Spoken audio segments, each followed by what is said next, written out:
those are stories, those are true stories, but that was just happened, that is just what happened to you. It doesn't, and it shouldn't paint this negative picture about this place, and therefore people should not visit. Hola a todos, hola familia, bienvenidos to this new era of my channel where I will be speaking in English, addressing English speaking travelers, foreigners, expats, and talking about my life as an American that has lived here for almost 5 years.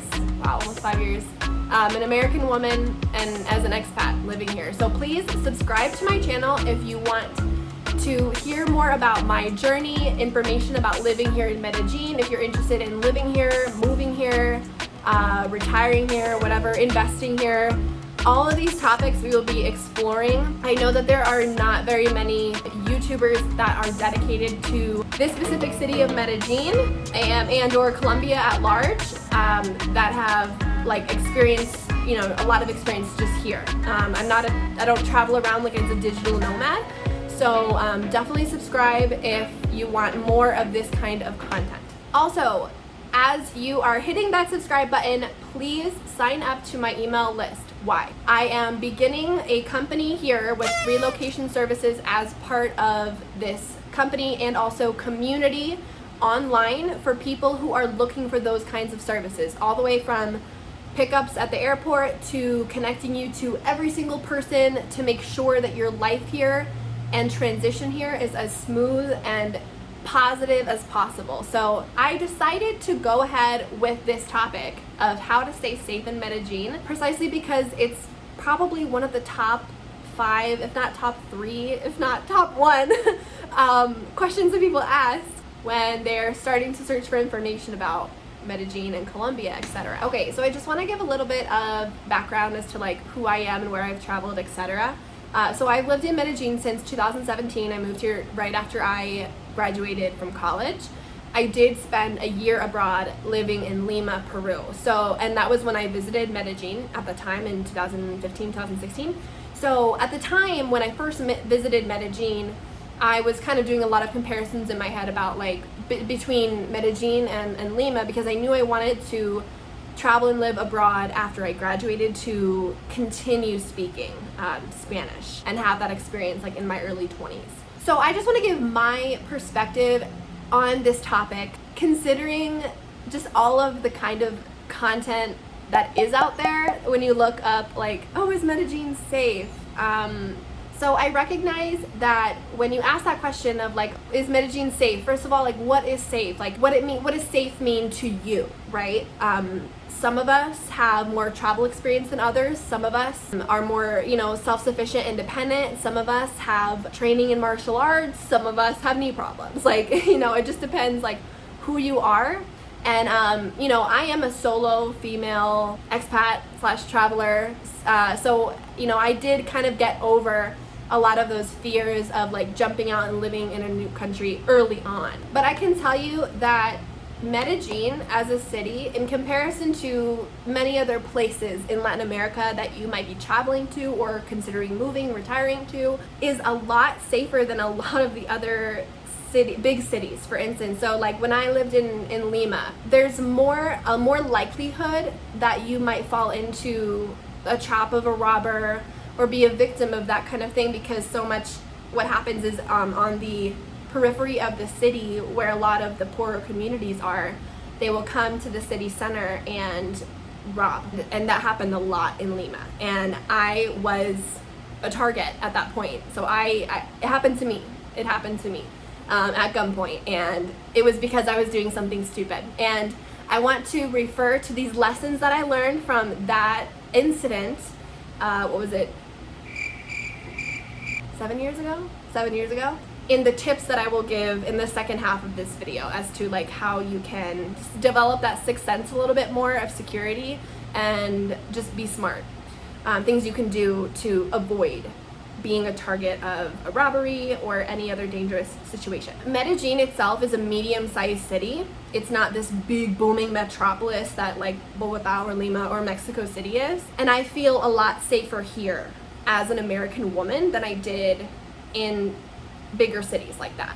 and I visited like Bogota, Mexico City, etc. So for instance, I remember when I first visited here, Medellín has taxis that are all yellow, right? And they're all registered. In Lima, you could literally write on a piece of paper like taxi, put it in the hood of your car, and you're a taxi. And that's how the city operates. Like you can go to work and go to other places and just get in a car that's just has the word taxi on a piece of paper, and that's how people operate there. And to me, I just thought, wow, that's crazy. There's safety there with like the transportation system with taxis, right? In Medellin, I feel safe walking around at night. I'm not gonna say in every single neighborhood, but it's not like I feel unsafe if I am in the street at night in a certain area, right? So some people just kind of need this kind of reassurance that it's not this place that other YouTubers or, you know, these types of videos that say, oh, I was robbed, they make it out to be. And I kind of want to give some clarity to this. So I'm actually going to come out with another video on the same topic, but talking about it in a different light later this week, because I feel like it deserves attention. So, and I want to clear this up. So the kind of violence that foreigners might be subject to is very different than the kind of violence that people associate with Colombia in their minds. Why? Because the violence that this country went through in their 50-year plus long civil war is not the kind of violence that unlucky foreigners or tourists might be subject to today. And that's everything. That's everything to the ways that, you know, people have these stereotypes. This stereotype of Colombia as this violent nation, unsafe, right? There's instability and political instability on this side, which still happens. I'm not saying it doesn't. It's still definitely a developing nation. And then there are things that tourists are doing that are stupid, or they're just in the wrong place at the wrong time, which could happen anywhere. As you guys can see, you know, I have tons of videos in Spanish, and I started off this way, my channel that way. And because I love this country and this city, more especially, so much that it just hurts me to see these kinds of, I'm not gonna say propaganda because it's them just sharing their stories, but it just damages the image of a country that is actually so beautiful and a city that is so amazing. It hurts me physically just to read comments that are like, oh yeah, I canceled my trip to Medellin because I heard X, Y, and Z, and oh, that happened to that person, so I'm not going. It just gets to me because I think there's a massive amount of ignorance out there when you're actually looking for this topic of like, is Medellin safe? So I'm gonna go over this list of things that like travelers can do to make sure that they're safe, like in anywhere, really. So this list isn't just applicable to Medellin or Colombia, but any developing region of the world, right? Okay, so I would say the first thing before you come here is just do your homework. Figure out what are the areas that, you know, tourists tend to go to. Those are probably going to be the nicer areas, safer areas. You know, figure out maybe the places that you shouldn't go to. I understand that sometimes there's just like a gap, and it might appear to be safe but it's not, or it appears to not be safe but it is. So part of that is on you as a traveler, just to be responsible and look that up and find that kind of information. Ask, you know. And if you have like a friend that lives there, you know, ask them, pick their brain, you know, you're doing yourself a favor. Second tip is don't get too comfortable. I'm going to talk now about what happened to me in Lima. And the error that I made was that I got too comfortable. I was living in Miraflores, the nicest neighborhood in Lima, and I had lived there for, you know, around 6 months, maybe more. And because nothing had happened to me, because it was the nicest neighborhood, I did something stupid. I went out at 5 a.m. in the morning, and I was literally on my way. This is gonna sound really stupid. I was on my way to the ATM when these ladrones came with the luxury car that I'm sure they stole, and 3 men in guns. Who knows if the guns were real, but like, really, they were just doing it to scare me. And they just told me, sacate todo, and it just, you know, it happened very quickly, because That's how thieves work. And I was like, I just was frozen, you know, I didn't do anything. They took everything. That's the, like, even my hat. Obviously that was like, oh my God, like a huge wake up moment for me. I had my passport with me and everything. I was on my way to the airport. So, you know, don't think that because you are in a safe neighborhood that nothing couldn't happen to you. It is a luxury, I think, for people to not think about safety at all. Like those communities that just, you know, leave their doors open at night. I mean, large majority of people all over the world like have to be thinking about their safety, and you know, it's a sixth sense because it's on all the time, not just when you wander into a sketchy neighborhood. Number 3, do not be, I don't recommend being on alone on the street at night. It's just, that's one of those things, like, don't put yourself in a situation where you can get taken advantage of. No dar papaya, right? That's a big phrase you'll hear. If you come here, it means putting yourself in a situation where you could be taken advantage of, and that's a big no-no, right? Anywhere in the world, like, just don't go out to the street alone at night, no matter where, even if you are in the safest part of town. Also, don't carry like loads of cash on you. I don't understand why people would wander around with any more than $50. Like, I don't even wander around with like more than 50,000 pesos, which is like $13, I don't know, like $15. Cards are taken everywhere here. It's not like so underdeveloped of a nation that like you have to use cash like everywhere. And also, to that point, don't carry your passport or important documents with you. Some people are like, well, when they're asked for my passport or whatever, like, carry a copy if you want, but do not ever carry your passport with you. That stays in your apartment at home. I hate that I have to even say that, because there are people that are so stupid that do that. Don't do that. Number 6, try not to look like you have like you're dipped in gold. Like, what I mean by that is, try not to look like super fancy if it's not necessary, right? Especially now after COVID, there's a lot more desperateness here. I mean, people who are desperate. So doing that makes you more of a target. It doesn't make you a target. It makes you more of a target. So those are just some things to keep in mind of, you know, if there is a very expensive necklace that you love and, you know, you're gonna go out and bar hop, like, I wouldn't recommend that. Keep your high value things at home. The next one would be, don't go to isolated areas alone. Sometimes what happens when people are robbed is that they are alone and they think they're alone, and that is when you are not alone, and that is the best time for a robber to target you, right? That's what happened to me in Lima too. A few cars like went by me, taxis, and I was like, I'm not getting in a car with you in this dark, you know, street, and who knows, maybe I should have, I don't know. But just don't put yourself in that situation either, day or night. And I'm gonna make a reference to Alina. She was alone. She's another YouTuber. She was alone in Santa Marta, and that was like the lesson that she learned is, you know, if you don't see people around there, it's probably because it's either not a really cool place to go to or it is unsafe. Number 9. Okay, so actually I forgot tip number 8. Tip number 8 is, if you are working on your computer or if you know you'll be on your phone working and you're at a cafe, I would always recommend that if and when you can to work inside. It's just safer. You don't want to like publicize the fact that you have this $1,000 laptop with you and or your phone. You don't want to make it easy for people to rob you. Again, it's just safer. Number 9, and this is important, is, you know, should you be in a bad situation and someone's pointing a gun at you, do not resist. You know, this should go without being said, right? It's just not worth it. Just give them what they want.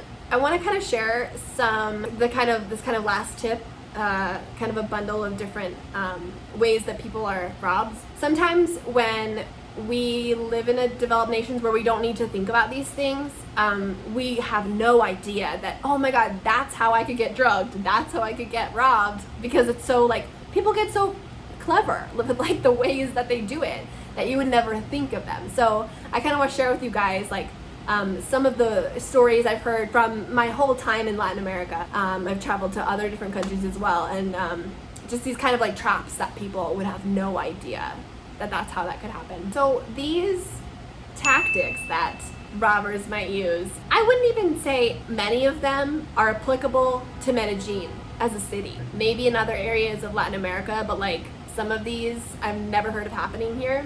But it's just to keep in mind. And I would love to hear about if you guys have other stories about ways that people can get robbed. So for instance, and as an example, don't accept like a magazine or a newspaper from your taxi guy. If he like turns around and gives you a magazine or something, he could have some sort of drug in there that when you inhale, it knocks you out, right? So don't accept anything like that from a taxi man. And also along that same line of like taxis, and this is why I say not all these are like applicable to Medellin, don't take a taxi that's waiting right outside of a discoteca or a club. It's always better to request a taxi from your phone. That's always going to be safer. So like for instance, one of the things in Lima and like in that country, one of the big no-nos was like, do not take a taxi if you are, you know, drunk stumbling out of the club, you know. That never happens here in Lima, where they would, or in Medellin. In Lima, they would like take you to some pueblo alejado, like some little town like way far away,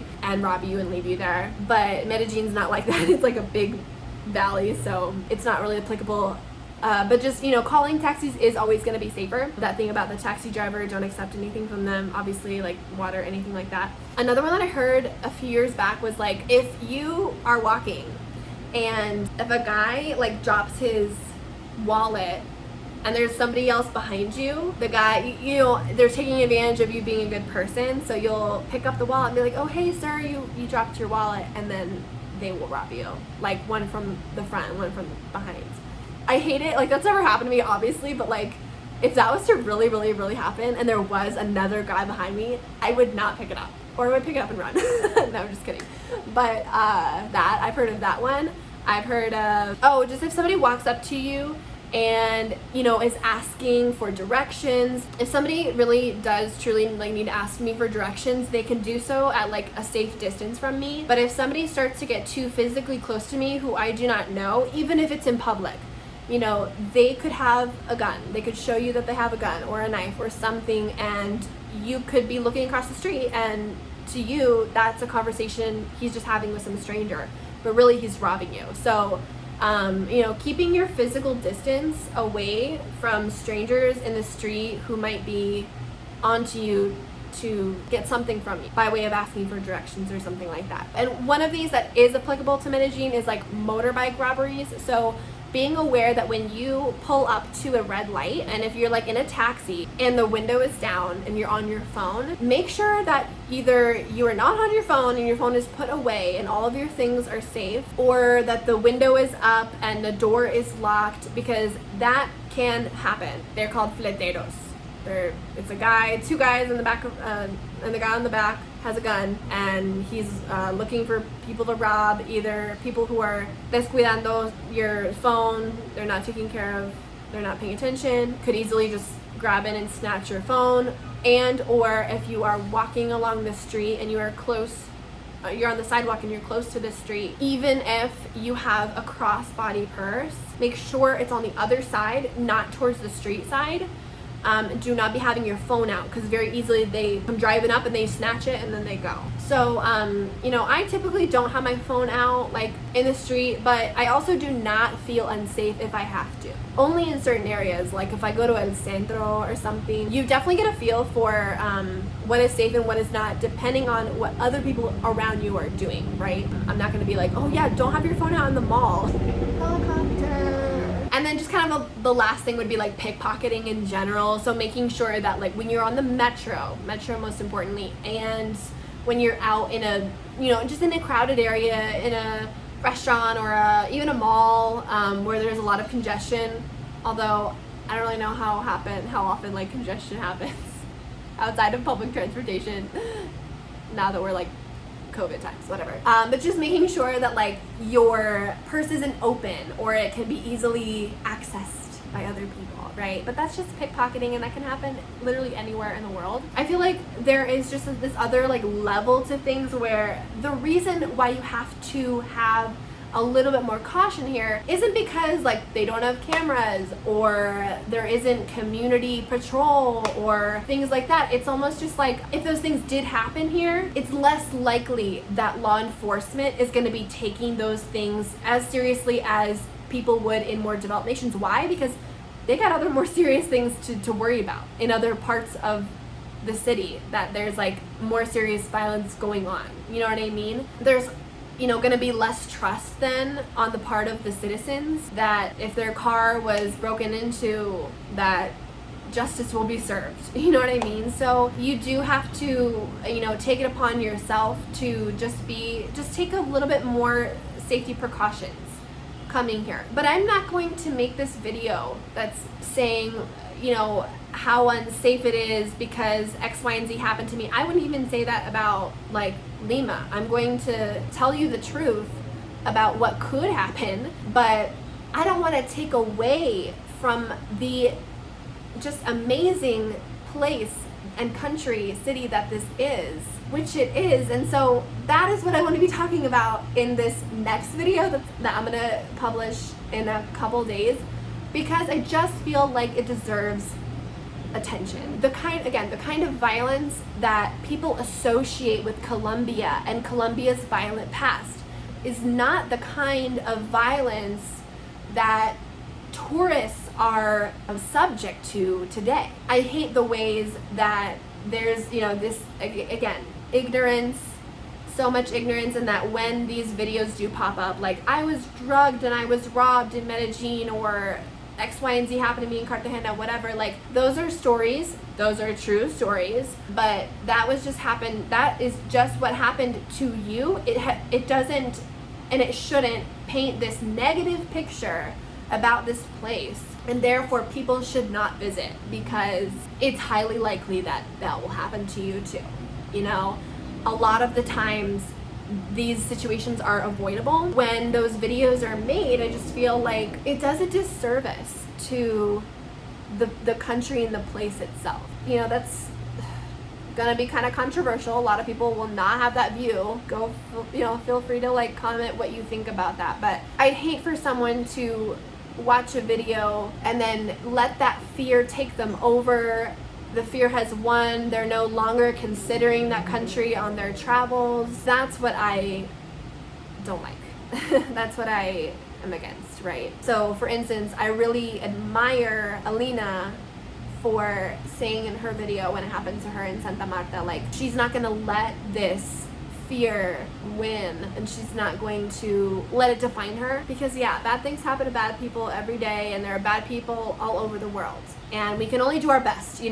Sometimes you are in the best possible situation and you still get robbed, but like that person who was robbing you is not a reflection of the country and its people and its culture. In other words, I want to talk about this a little bit more in detail in a separate video. Please subscribe to my channel if you want more content like this in English, and please also sign up for my email list. I will be launching hopefully like May or June this new company that I'm super excited about. I know that I'm going to help so many people. I will be providing logistical support with these relocation services, informational support through my YouTube, and an inner membership which will be directly like with me and to sort of create more of a community and support, emotional support there with your journey of moving here, and moral support, just working with me if you decide to use my services. I want to make sure that